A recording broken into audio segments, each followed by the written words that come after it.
Technique, c'est la magie du direct. Donc merci d'être ici pour ce séminaire sur les données du climat. Alors ce séminaire est né en fait il y a un peu plus d'un an, une discussion avec Marco à Milan dans un laboratoire d'oncologie, donc rien à voir avec le climat a priori, mais c'est un peu les magies des chemins de traverse au lead. Et on s'est mis à discuter d'autres choses et notamment de comment appréhender des données vastes lorsqu'on n'est pas spécialiste du domaine concerné. Et il se trouve que Marco s'est intéressé en tant que biophysicien aux données du climat. Donc, et a germé de là l'idée, et même écrit un livre d'ailleurs qu'on peut trouver sur le web sur ces données du climat. Donc à partir de là a germé l'idée de faire un séminaire externe lead sur ces données du climat, en y associant des climatologues. Et donc aujourd'hui, la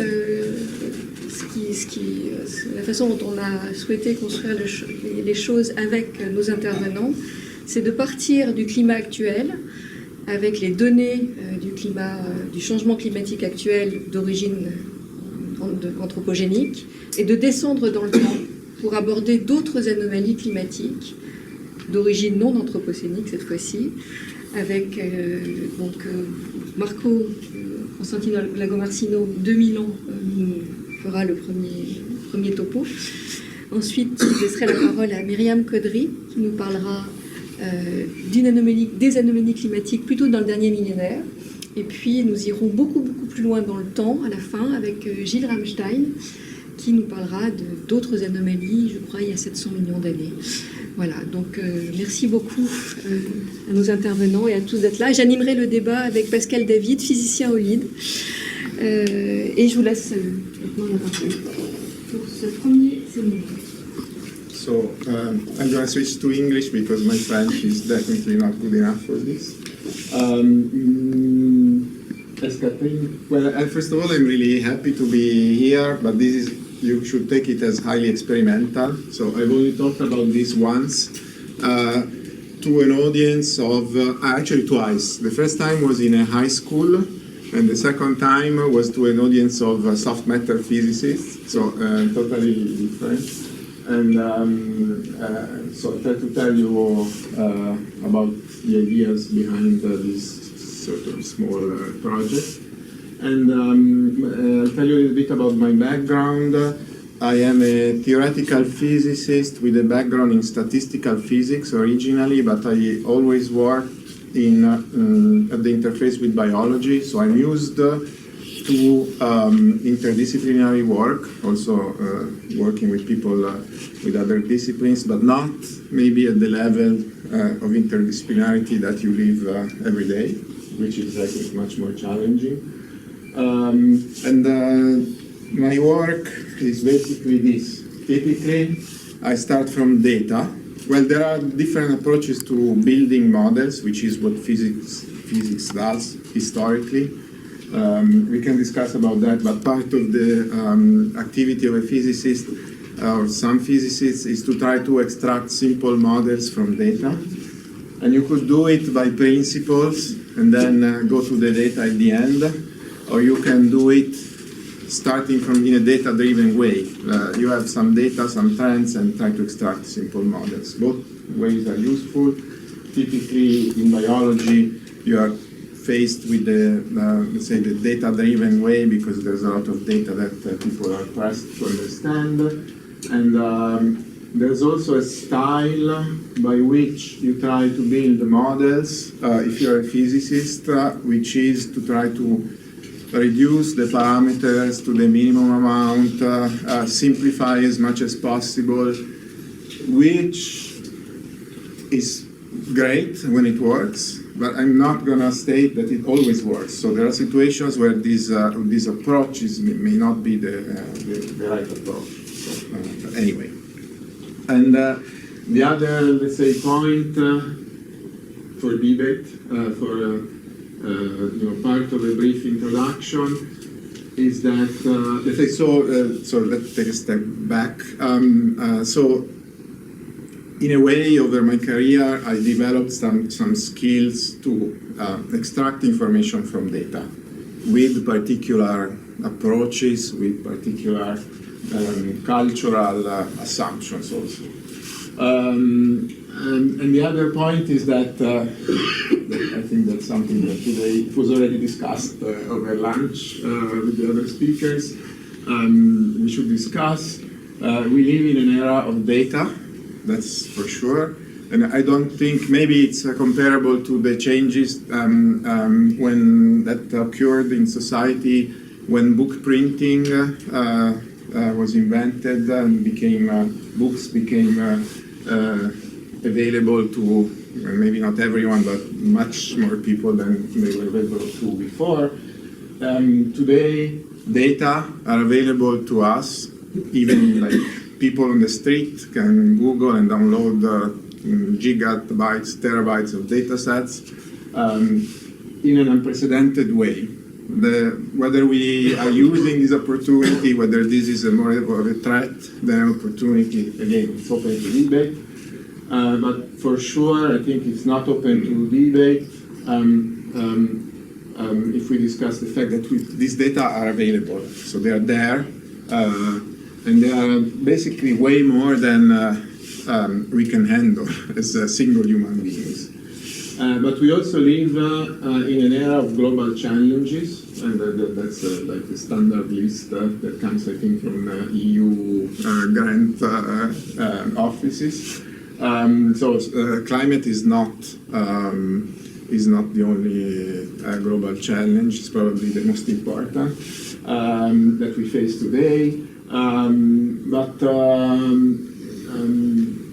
Maybe between having this data and facing these challenges, that there's something we can do using the data to face the challenges. That's, again, not so easy, but let's say vaguely enough. That's our introduction. So now the talk is actually quite short. You should interrupt me whenever you want, but Catherine told me that this would only has to be about technical or like burning questions and not about more philosophical things which have to be discussed at the end. So few, I guess. But please interrupt. But I divided the talk in two parts. So the first part is I want to present you some material that I read, that I went through, that I think could be useful to discuss in this context. So again, the context is we live in an era of data, and we need tools to interpret this data. As scientists, we have some of these tools.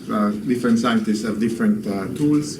And the second thing is that actually having some of these tools will be useful for everyone. So maybe it's a challenge to us to try to communicate these simple tools, or at least the simple tools that we use and not the complex ones, because to someone that is not a scientist, but in general a member of our society.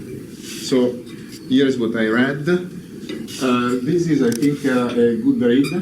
And it's also an interesting interdisciplinary project. It's done by a physicist and a biologist, Carl Bergstrom and Jevin West in Seattle.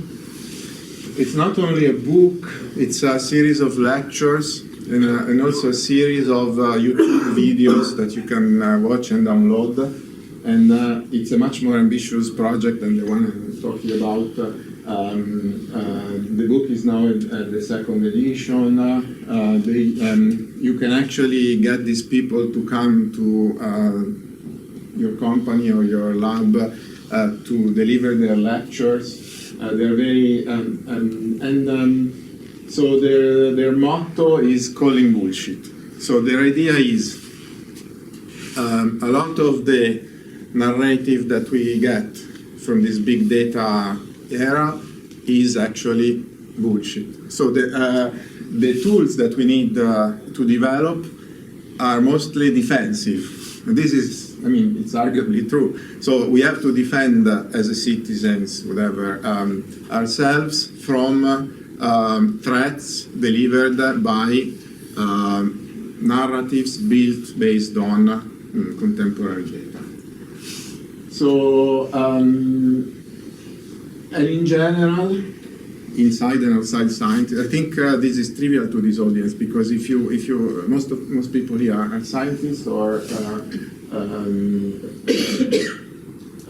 have analyzed data, and there are challenges in analyzing data, different levels of challenges, and then you can trick yourself or deliberately trick people or undeliberately trick people when you manipulate numbers, when you select which data to present.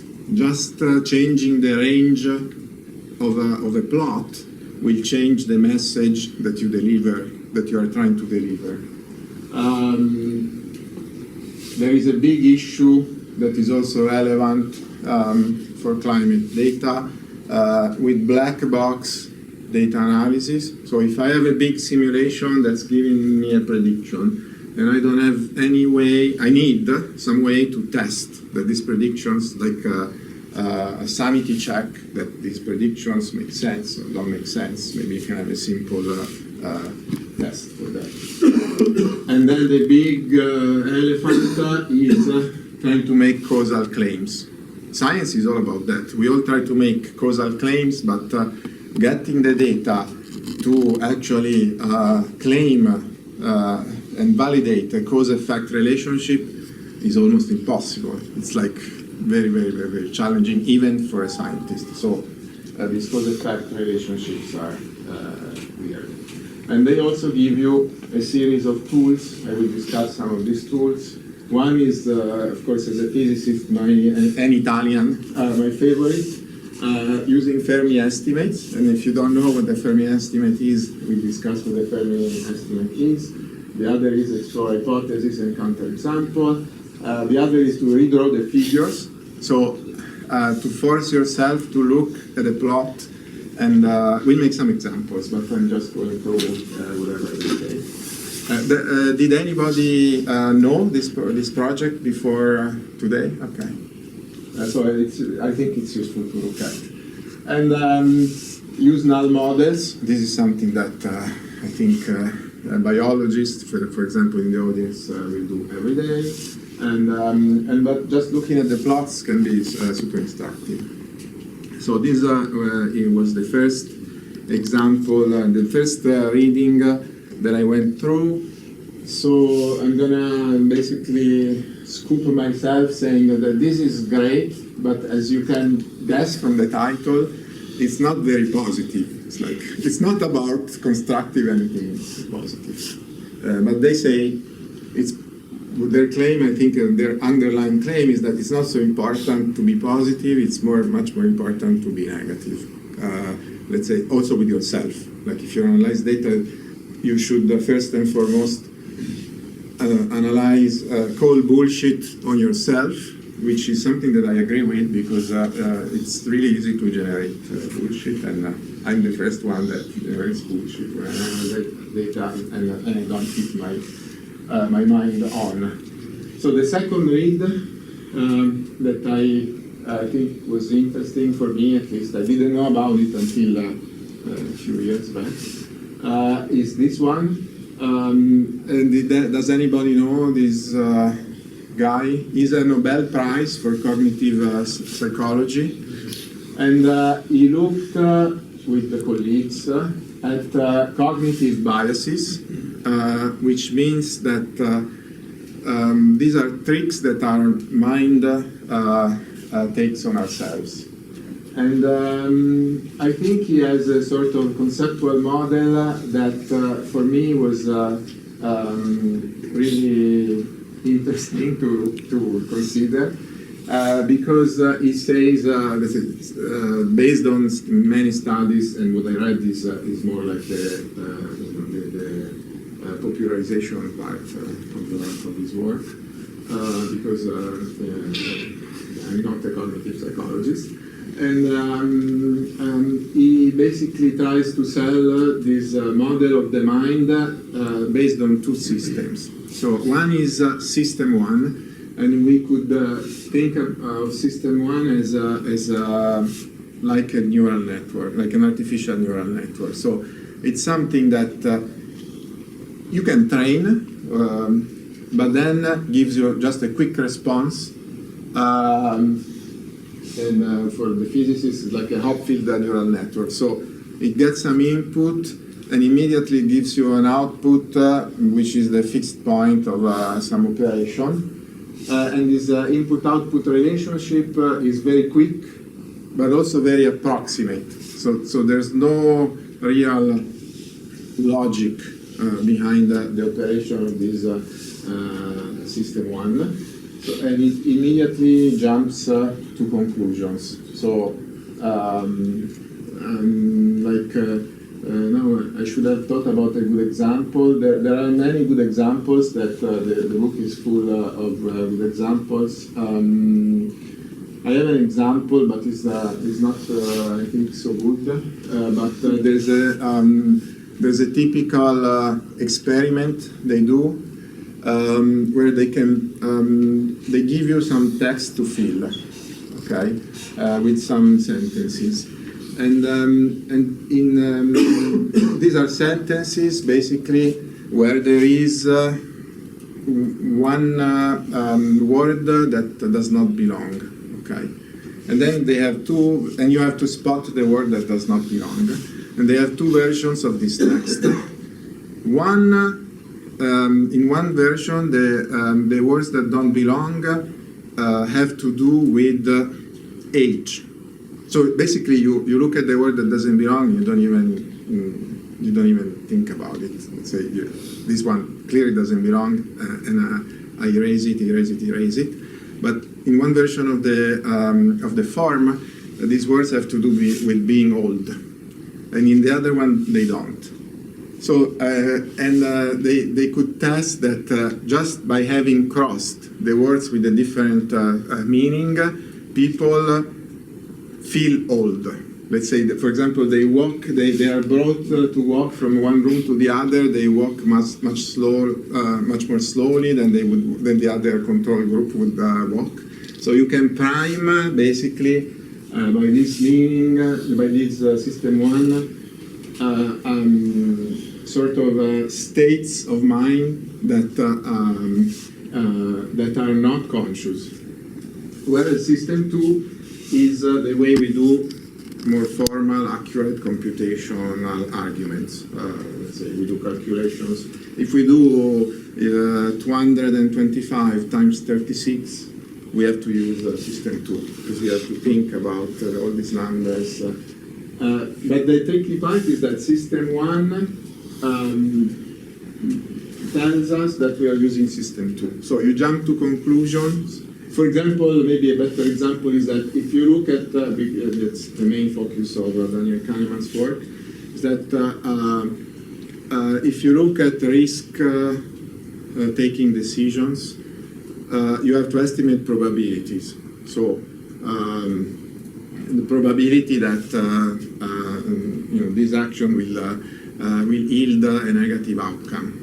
Like say I take a plane and I will die. You can measure the perceived probability, so the willingness to take that action, and plot it against the real probability. And this plot, you would think that if we sense probability correctly, it's just a straight line. This plot is like an S-shaped line. So we perceive probability in a completely biased way with system 1. So if we need to evaluate probability, we need to go slowly. Another example of this system 1 sort of sudden decision is this plot. So look at this plot just for a second. It says gun deaths in Florida, and then it says in 2005, Florida enacted this stand your ground law. And stand your ground law means that I can shoot someone that enters my property. Okay, and then they say, okay, gun deaths, stand your ground law, it goes down, but what is the problem here? The y-axis is split. So here I think deliberately somebody posted this on Twitter with the wrong, the flipped axis, but when we look at it, our system 1 tells us, okay, the y-axis is Cartesian. This actually I think is a non-Cartesian axis. And then we think that this is one plot, but instead it's the opposite plot. So this is a very simple way I can deliberately trick you with system 1. I'm showing you something that means the opposite of what your mind. Sorry, this is Italian. This is another way to trick. I think I don't know if it's just system 1. It's a very nice example that they have in the Calling Bullshit book that I would like to consider together. It's taken from the literature. It's some journal, I don't remember which one, like a music journal, where they had this plot. The x-axis is music by genre, blues, jazz, country, up to hip-hop. And then the y-axis is the average age of death. Okay. And the thin lines are the life expectancy, so they are controls, okay? Control groups, I think, of the same size, I guess, because they have a triangle. Same age. Of the same? Age. Of the same age group. So it's a control group which has a triangle, though, because, but the interesting trend is here, which is not in the control. So it looks like it could be very dangerous to do people. So is it dangerous? No, it's the age of death. Many people haven't died yet. Exactly, so that's the trick. So the trick is that these people are younger, so they you don't know when exactly. So I think I don't have it here.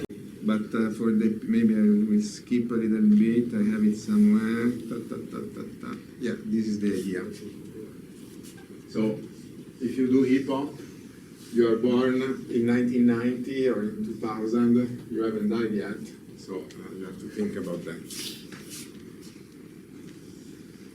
So again, maybe these examples are trivial to many, but still, you know, they're not sort of automatic skills. It's something that you have to develop, that you have to think about, that you have learn. It's simple once you know it. So I don't think it's unrealistic to think that many people can develop these skills. But then it's not that you are born with it. You're born with this sort of system 1, system 2 that actually could be very effective to take quick decisions, but maybe not to sort of critically filter your evaluations. The other book that was really interesting to me was by this guy, a statistical physicist, who at some point decided that he wanted to evaluate the energy sort of sustainability situation in the UK. And this is a very detailed book about the situation of the UK maybe 20 years ago. It's very, very well written, very analytical and detailed. It's not very accessible, I think, if you're not maybe a climate scientist or a physicist. It's also, maybe another limitation is that it's done for the UK, and this problem is not a problem of the UK. This problem is a global problem, so it would be better to edit more globally. But I really sort of relate with this sentence, which is, I think, the underlying sentence of the whole book. So he was trying to develop a plan. It's totally the opposite of calling bullshit, in a way. So try to use the data, learn simple interpretations from the data, and then try to propose something positive, which might be partial, might be wrong, but it's a decision, and it helps you make a decision maybe in a better way that you would make without doing all this work. So that's, I think, a very interesting read. So the last, I think, thing that I think is useful. I liked this is for people like who are external to climate science, but they want to evaluate this data, or in general, in the first example.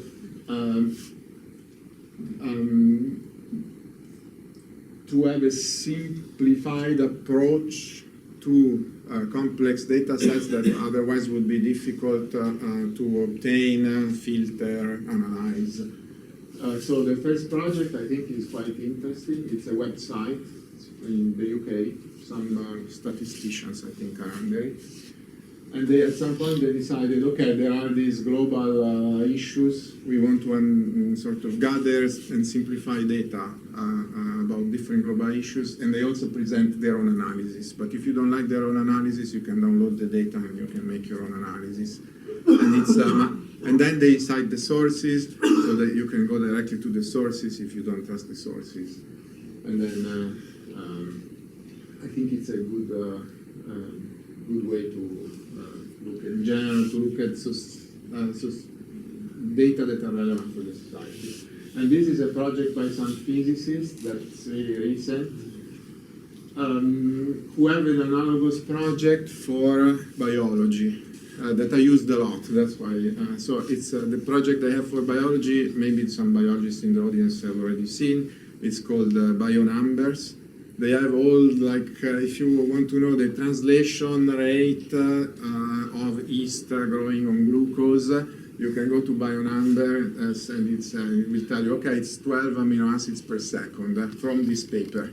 And now they're building a similar project for Anthropocene, if you want, related numbers. And I think the idea is the same as David McKay. Maybe you can use these numbers for simple estimates, the way physicists do.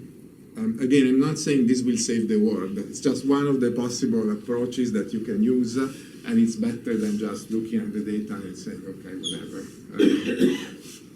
But yes.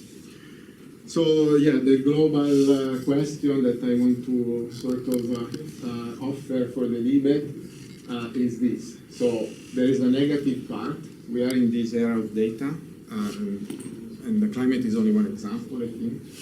And data can trick us in a deliberate or non-deliberate way. But we are in this era of data, and this data can also guide us. Maybe we can use this data to take informed decisions. And then I think this slide is just the same thing.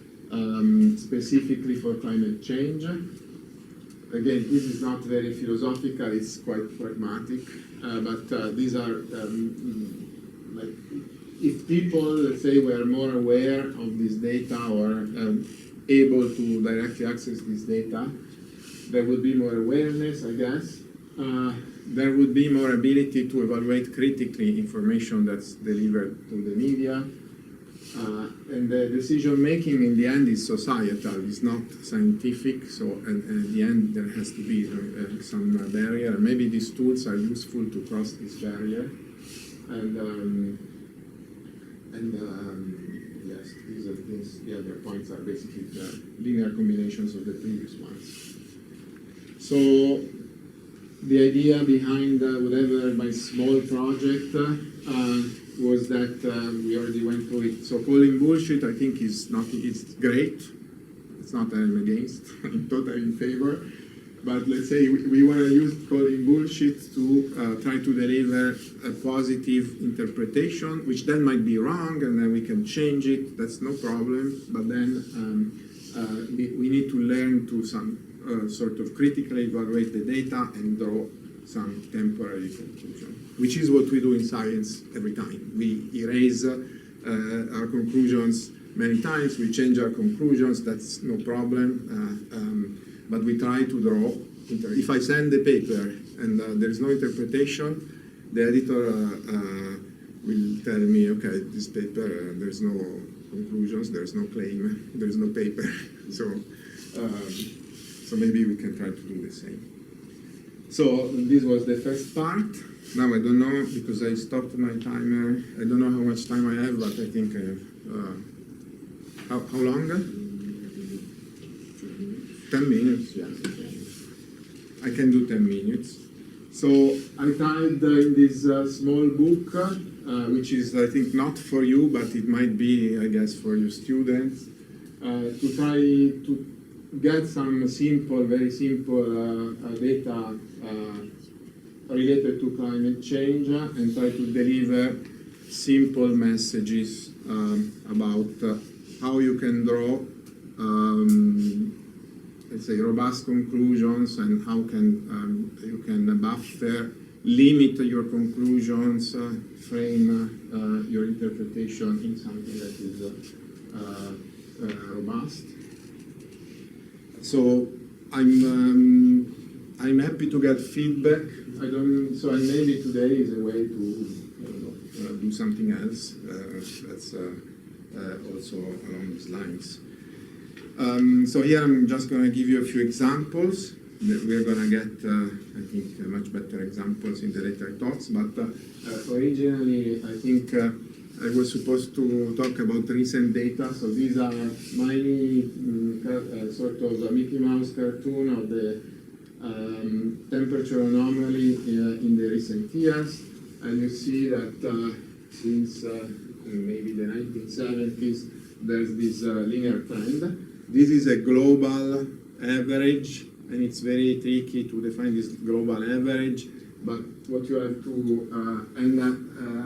some people wonder why. Okay, why does such a small difference makes is relevant? Because we have like maybe 30 degrees difference in one day, but the variations from year to year of these global averages are much less than the variations that we saw over this trend. So you have to define your scale. And you can also think about time scales. So how exceptional this is, if you look at the last 2,000 years with the proxies that we have for this temperature anomaly, this looks very exceptional. So there are other talks, I think we'll cover what happens before. In a much more scientific way than I'm doing it. If you look at CO2, you see the same trends, both recently and on the longer 2,000-year time scales. And if you look at other greenhouse gases and CO2 equivalents, blah, blah, you always have this correlation. And so you have a very strong correlation, but then we already we heard it before. We are very aware that correlation is not causation. So how do we establish causation? In this case, there are climate scientists here, but I think not by this time series data. I mean, it's very difficult to conclude directly a causation. Of course, it's we all know that it's very likely, but there can be also the opposite causation. Like, for example, if you have carbon that's stored in a big region in Siberia that is frozen, the temperature, a rise in global temperature can free this carbon, so the causal effect is arguably the opposite that we think we know there is now. But the way, I think the strongest way we argue in favor of causation is with laboratory scales experiments where you can reproduce these phenomena. Arrhenius, in fact, was very aware that there would be climate change, although I think he didn't think that the extent could be so much. The other thing that I think is quite nice, the last thing that I wanted to show, and maybe for discussion, is about a Fermi estimate that is famous in climate science, and I think it's really the way you do a Fermi estimate. So you try to break down a problem into sub-problems and evaluate your estimates within the sub-problems. And the problem is about, it's called the Kaya equation from the economists that did it in the 90s. And it's about breaking down the CO2 emission by population and per capita emissions. Okay, so this is, you can break very easily. Trivially, the total emissions will be a product of how many people you have and how much each person on average emits. But then you can further split this into CO2 per GDP times GDP per population. So this is income per capita. And this is sort of energy efficiency in a way. So by just splitting a product, you already change conceptually the approach, your approach to the problem. And of course, you can further split this into energy per GDP and CO2 per energy, which depends on the source, how you make this energy, and how much it costs you to make this energy. And then you can look at plots. If you have data for all these quantities, you can look at several plots and you can try to draw your interpretations in these plots. And here's just one of these plots, which is interesting. So here we are looking at these two factors, the per capita emission compared with the GDP per capita. And this plot is on a log scale, and it looks like the range is the same, which means that it's increasing because it's in a log scale. So this range is much larger than this range. Here you see that so there are 4 countries where the CO2, they may be highly populated, but the CO2 per capita is very small, so we shouldn't blame Africa, I think. Of course, inequality is another big challenge, but because of inequality, it's really the developed countries that are weighing much more on the emissions, which you can clearly see from this plot. But then you can also look at the deviations from the baseline. So there is a baseline trend at fixed GDP per capita. So France and USA, for example, are comparable, but USA is above the baseline trend and France is below. Why? Nuclear energy. Because nuclear energy, you can discuss, of course, nuclear energy, but you cannot discuss that CO2 emissions are much less. Excuse me, GDP is something to go with income? Gross domestic product, sorry. Okay. Sorry, I didn't. So GDP is the gross domestic product, is the total income of a country. PIB.